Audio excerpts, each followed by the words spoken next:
documentário chama a atenção para o drama vivido por pais e filhos que sofrem com a alienação parental. De autoria do cineasta carioca Alan Minas, o filme A Morte Inventada é referência no assunto. Com ampla repercussão nacional, o documentário já está disponível em DVD.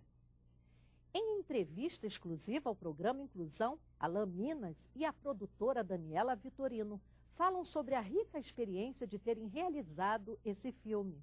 A gente já começou a estudar o tema, né, por vivência pessoal, e aí depois a gente partiu para a realização do documentário.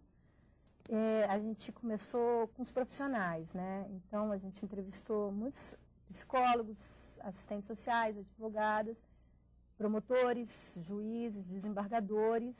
Então, eles deram toda essa substância da teoria mesmo, do material, da questão. E aí, diante disso, por incrível que pareça, foi fácil achar os personagens vítimas que vivenciaram isso, porque é mais comum do que a gente imagina.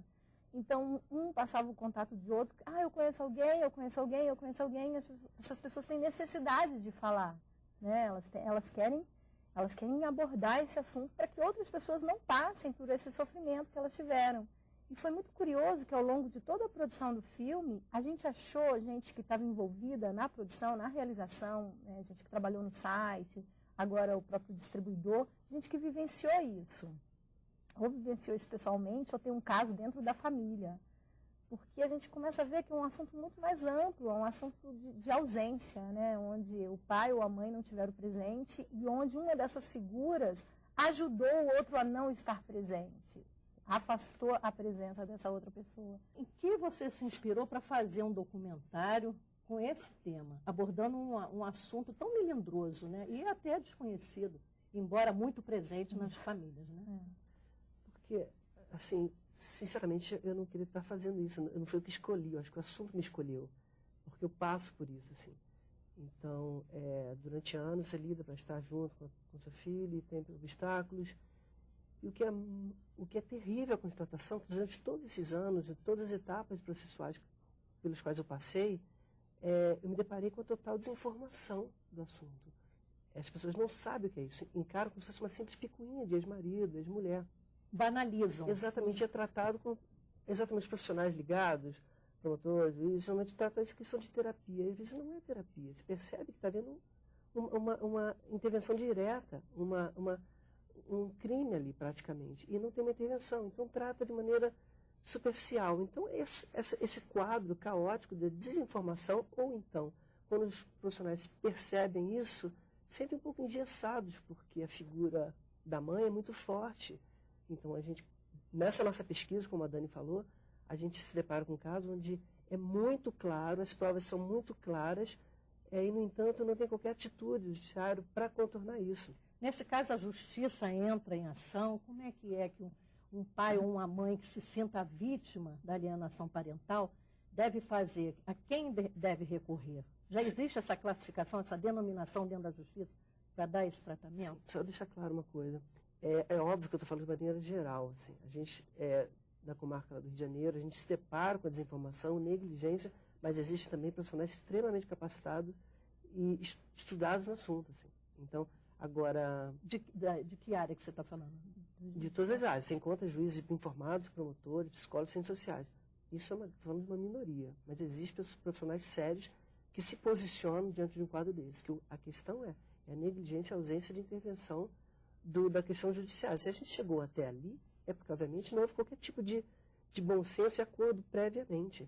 E quando você chega diante do juiz, ele fala, olha, vocês têm que se entender, mas se eu cheguei até aqui, é óbvio que eles não conseguiram se entender anteriormente. Precisa de uma intervenção de terceiro. Precisa de limites. E não acontece. Isso é o quadro que a gente encontra.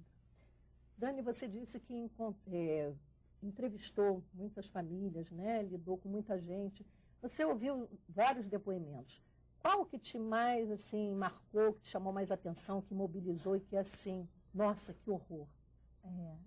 Assim, tem vários horrorosos. Tem um que a gente expõe a história no filme, que a gente tem esses dois personagens, a gente tem os três, que é o pai e as duas filhas, e que elas ficaram 18 anos. Elas só foram conhecer, aliás, o pai delas quando elas tinham 18 anos. A mãe impedia isso? A mãe impedia. porque a mãe se separou quando a mais velha tinha uns 2 anos de idade e foi embora grávida da outra, sem o pai saber. Então, o pai só ficou sabendo na separação litigiosa, que ela estava grávida. E ele só foi reencontrar essas meninas, retomar o contato e conhecer as filhas aos 18 anos. Eles tiveram um breve contato quando elas tinham 8 anos, mas um dia, e depois só foi retomar esse contato e conhecê-las aos 18 anos. Esse caso foi bastante forte para a gente. Foi um caso que a gente ficou, viu o cúmulo que as situações chegam. Esse é um caso que a gente entrevistou, que a gente coloca no filme. Mas no site, a gente está recebendo muitos depoimentos de pessoas que passam por isso. E a gente recebe, assim, casos escabrosos, sabe? Muito tristes de ver essa falta de entendimento, essa ignorância, né? dessa vingança que não enxerga o filho. Então, todos eles são muito tristes. Então, cada vez que eu leio eles, ou que eu recebo um novo depoimento, sabe, vem uma sensação de injustiça contra aquela criança que não tem a menor consciência do que está passando com ela, sabe? E que acaba sendo a maior vítima, né? É a maior vítima. É bom a gente divulgar o endereço do site também, para que as pessoas tenham acesso ao trailer do filme A Morte Inventada, que é um longa-metragem, um documentário. A pessoa pode acessar e lá também pode relatar casos, né? Quem é vítima ou conhece alguém que esteja sofrendo essa alienação parental. Qual é o endereço? www.amorteinventada.com.br. Aliás, esse site é de muito bom gosto e bastante criativo. Parabéns para vocês, porque está muito bem feito, muito bem produzido e desperta a curiosidade, né? A gente acaba clicando em tudo e percorrendo tudo. Ela, por que a morte inventada? Porque esse processo que eu chamo de criminoso, de você matar, você está matando a figura do pai na criança e, por consequência, você está matando a figura da criança no pai. Essa relação, tem alguém intervindo, Então, essa morte de um pai vivo. Então, como várias pessoas relatam, são órfãos de pai vivo. O nome vem daí, porque realmente é criminoso. Você perde a criança. É uma morte. A pessoa não te reconhece, você não é mais meu pai, aquela família, aquela pessoa não é mais nada meu, e rompe. Chega ao ponto de quebrar totalmente o vínculo. O afeto não existe, principalmente porque artimanhas muito sórdidas são usadas no intuito de afastar. O ponto limítrofe disso, que eu acho mais terrível, é a falsa acusação de abuso sexual, que tem aumentado muito atualmente. Então, como é a situação máxima para afastar o gênito alienador, usa a falsa acusação de abuso sexual. Faz uma queixa, apenas às vezes uma suspeita, sem qualquer fundamento, sem qualquer documento próprio, vai na delegacia, vai no juiz, pede a liminar de suspensão de visitação. Em 24 horas, o pai não pode se aproximar da criança. E, obviamente, o que faz para quebrar esse vínculo é o tempo, porque a justiça é até rápida, mas o processo, a burocracia emperra tanto que vai ter uma audiência 2, 3 meses depois, tem recurso, você vai ter contato com o seu filho 13 meses, 1 ano, 2 anos. No caso de falsa acusação de abuso sexual, tem que passar por perícias, tem casos que passam 5, 6 anos para provar a inocência. E aí como é que vai resgatar esse afeto? Acabou. Dani, quantos personagens constam da Morte Inventada, desse documentário? Quantas pessoas vocês entrevistaram? Nós entrevistamos umas 40 pessoas, entre profissionais e vítimas. De vítimas temos umas 11 que ficaram, né? E uns 8 profissionais, né? Entraram 18 pessoas no total. Quanto tempo levou a produção até a finalização do documentário? Foi um ano. Vocês conseguiram patrocínio? Não, a gente não conseguiu patrocínio nenhum. A gente é um projeto enquadrado na Lei Rouanet. A gente tem um selo. Mas, enfim, a gente tentou 3 meses de captação e, diante da urgência do tema, de falar sobre isso, de expor esse assunto, a gente resolveu investir com recursos próprios da produtora, algumas parcerias de coprodução, algumas ajudas, enfim, uma equipe bastante amiga que se envolveu também no projeto e realizamos em um ano, um tempo bastante rápido para um documentário de longa-metragem. E mergulhamos nesse assunto durante um ano. Assim. Virou uma paixão, né, o tema, né? Sim. Agora, qual a expectativa, Alain, em relação ao público, a resposta do público? Considerando que sempre após a exibição do documentário vai ter um debate, né? O que vocês esperam? Olha, tem sido surpreendente. Eu sabia que existe um público ávido por isso, pelo filme, pela informação, pelo assunto. Mas quando a gente botou o site no ar, por exemplo, a gente teve... O número de acessos foi uma coisa surpreendente, eu não imaginava. Passou de 1.500 acessos no primeiro mês, no segundo passou desse número também.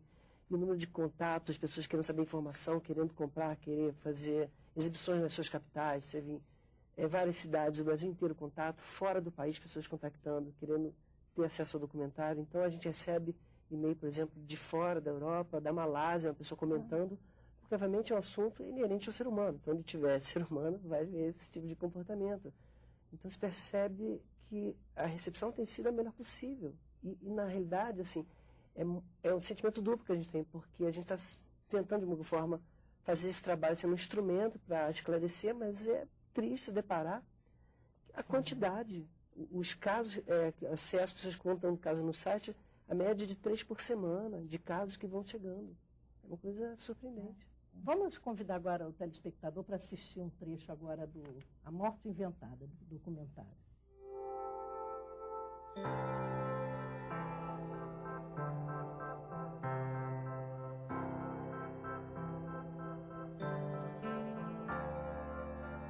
Ele só se falava mal dele ao ponto de não falar nem o nome, então eu não sabia o nome do meu pai. A gente não tinha fotos, a gente não tinha nada.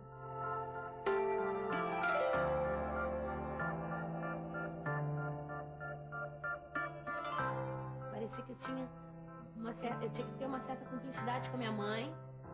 E se eu achasse legal sair com meu pai, era como se eu estivesse traindo a minha mãe, sabe? Um genitor é alterar a percepção da criança sobre o outro genitor, né? E em alterando essa percepção, ele faz odiar. Muitos dias dos pais que eu não convivi com eles, aniversários deles que não pude passar com eles. E nem ao menos falar no telefone, né? Meu pai ia para lá para um oficial de justiça, para tentar buscar a gente, tentar ver a gente. E minha mãe, a gente sempre se escondia em algum lugar, fugia. O que tinha acontecido mesmo? Que aquelas histórias todas, né, que ela me contava, o que tinha de verdade? Uma criança ter um pai morto vivo, quer dizer, matar um pai em vida, matar a imagem do pai ou de uma mãe dentro de si em vida, é muito complicado para ela conseguir sobreviver a isso. Depois eu fiquei muitos anos sem ver. E falando esporadicamente para pedir dinheiro mesmo. Fiquei 11 anos sem vê-lo. Porque na hora que você retira um ser querido de uma família, sem nada, sem prova de nada, você já está causando uma penalidade das mais cruéis e desumanas contra aquele genitor, contra aquela família e principalmente contra aquela criança que não tinha condições de se defender, nem defender o seu pai ou sua mãe, dependendo do caso.